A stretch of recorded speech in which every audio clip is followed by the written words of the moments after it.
During the mid-20th century, racism began to climax in the United States. Tensions over racial differences erupted. Dr. Martin Luther King Jr. solidified his position as leader of the blacks in the struggle for equality. He spoke at many rallies and events, the most notable being his I Have a Dream speech. Remains one of the most powerful and influential speeches in history. He gave the speech on August 28, 1963, at the Lincoln Memorial, where over 200,000 people had gathered after the March on Washington. He spoke about the injustices of segregation and discrimination of African Americans that was taking place in our nation at the time. In his first statement, he said, "I am happy to join with you today in what will go down in history as the greatest demonstration for freedom in the history of our nation."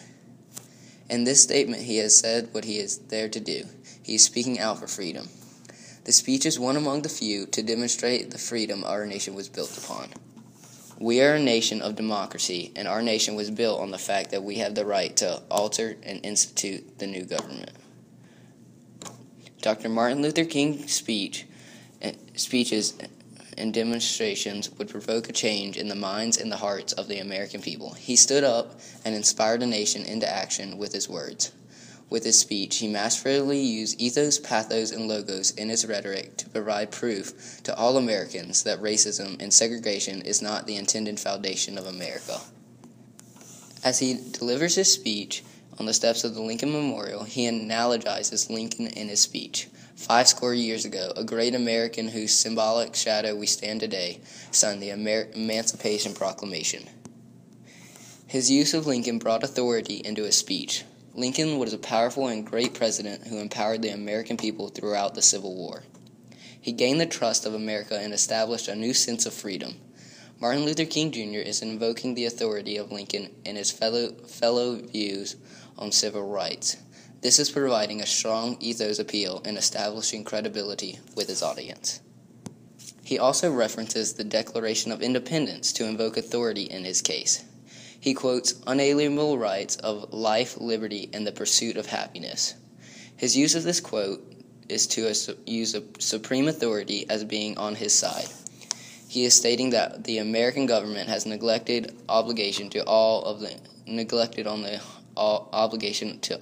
American people. He is setting up his own credibility by tapping into authority of a great American and our Constitution. His use of pathos is incredible as he strikes emotional values of both black and whites. His use of the Bible causes an emotional response, and the glory of our Lord shall be revealed, and all flesh shall see it together. He is using the Bible to provide a belief and a faith in what he is saying is truth, and that all people will stand together. His use of metaphors throughout his speech keeps his audience engaged in his fight for freedom. He states, "And so even though we face difficulties of today and tomorrow, I still have a dream. It is a dream deeply rooted in the American dream." He uses the American dream to appeal to all Americans. He is saying that the dream is part of the American dream, that we all deserve to have the freedom to dream. He also uses the appeal that he is a father and that he wants more for his children. "I have a dream that my 4 little children will one day live in a nation where they will not be judged by the color of their skin, but the content of their character."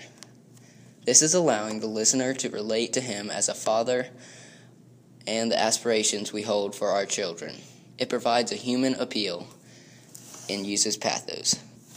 He also uses logos in his analogies when he states, "America has given the Negro people a bad check, which has come back marked insufficient funds." His analogy is using logic as a form of reasoning. He reasons that everyone understands money and that the listener is able to relate to being handed a bad check. Martin Luther King's skillful and articulate use of rhetoric in his I Have a Dream speech was a major turning point in American history and represented a firm stand for equal rights. He spoke out to confront the issues of racism in our nation. This speech was not for the beginning or the ending, but a remarkable moment in the fight for equal rights of everyone. When all of God's children, black men and white men, Jews and Gentiles, Protestants and Catholics, will be able to join hands and sing, "Free at last, free at last."